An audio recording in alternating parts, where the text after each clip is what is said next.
अगर डॉक्टर अंबेडकर का समर्थन नहीं मिलेगा तो जो अंग्रेजों की शर्त है सभी लोगों को मिलकर संविधान लिखने की, ये पूरी नहीं होगी। तो क्या किया जाए? तो गांधी जी ने जवाहरलाल को कहा कि बाबा साहब अंबेडकर को संविधान लिखने की जिम्मेदारी दे दो, उनको जो चाहिए वो लिखेंगे और जितना हम मानना चाहेंगे मानेंगे, जो नहीं मानना चाहेंगे नहीं मानेंगे। इस तरह से बाबा साहब अंबेडकर को ड्राफ्टिंग कमेटी का चेयरमैन बनाया गया और बाबा साहब अंबेडकर ने 395 आर्टिकल का संविधान लिखा।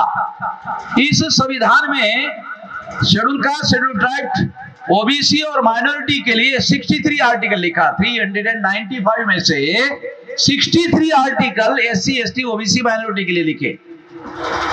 बहुत सारे लोगों को ये जानकारी नहीं है, ये तथ्य हमारे लोगों को पता नहीं है, इसलिए ये जानकारी मैं आप लोगों को बता रहा हूं। इसके तहत जो अधिकार मिले वो 26 जनवरी 1950 को संविधान लागू किया गया। मगर आजाद भारत में जो चुनाव हुआ, पंडित जवाहरलाल नेहरू ने 3.5% ब्राह्मणों को 60% टिकटें दी और आजाद भारत के प्रथम संसद पर ब्राह्मणों का कब्जा हुआ और इस वजह से भारत के संविधान पर अमल करने का जो काम है वो काम नहीं किया गया।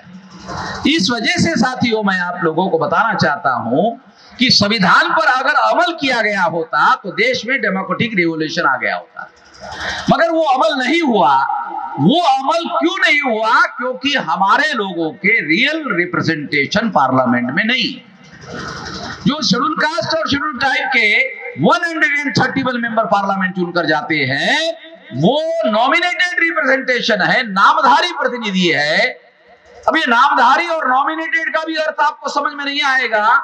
मैं देहाती आदमी हूं, देहाती उदाहरण देकर के आपको समझाना चाहता हूं। गांव में शादी होती है तो जो शादीशुदा आदमी है वो परिचय देता है कि ये मेरी शादीशुदा बीवी है।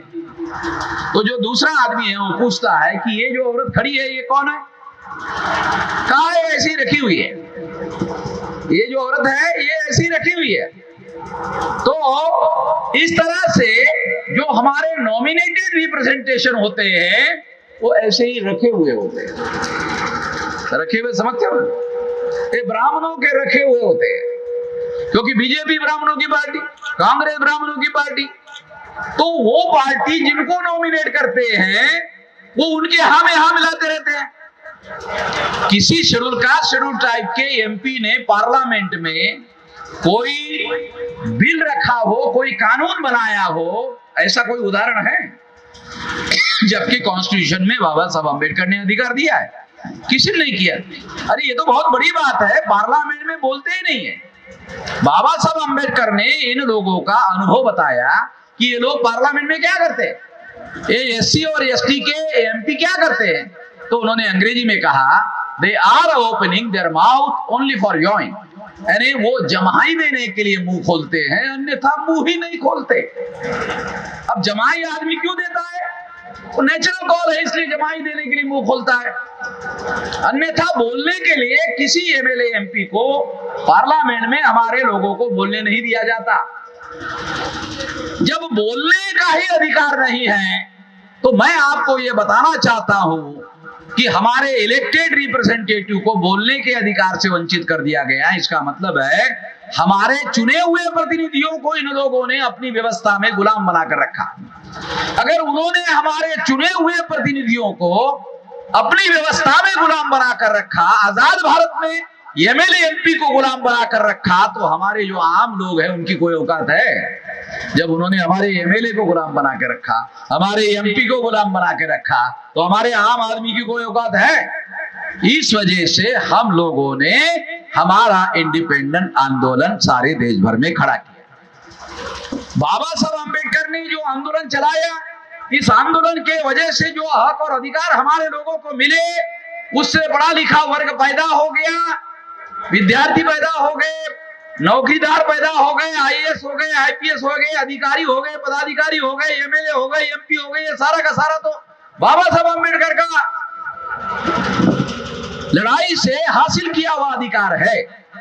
तो बाबा साहब अंबेडकर ये कहते हैं कि ये जो पढ़ा लिखा वर्ग पैदा हुआ है, अगर मैं इनसे उम्मीद करता हूं कि ये मेरा आंदोलन आगे बढ़ाने का काम करे, गलत क्या है? सही है, क्योंकि उन्होंने उनके आंदोलन के द्वारा पढ़ा लिखा पैदा हो गया वर्ग। अगर ये पढ़ा लिखा वर्ग पैदा हो गया तो वो बाबा साहब अम्बेडकर का जो बचा हुआ आंदोलन है वो आगे बढ़ाने का काम करे। ये अगर बाबा साहब अम्बेडकर करते हैं तो कोई गलत बात नहीं है, मगर इस उम्मीदों पर वो कहते हैं पानी फिर दिया गया है और ये लोग पढ़े लिखे लोग मुझे धोखाधड़ी करने के अलावा कुछ नहीं कर रहे हैं। मैं आपको ये बात बताना चाहता हूं कि इससे हम लोगों को आगे बढ़ने की जरूरत है, इससे सीख लेने की जरूरत है। इससे सीख लेने के लिए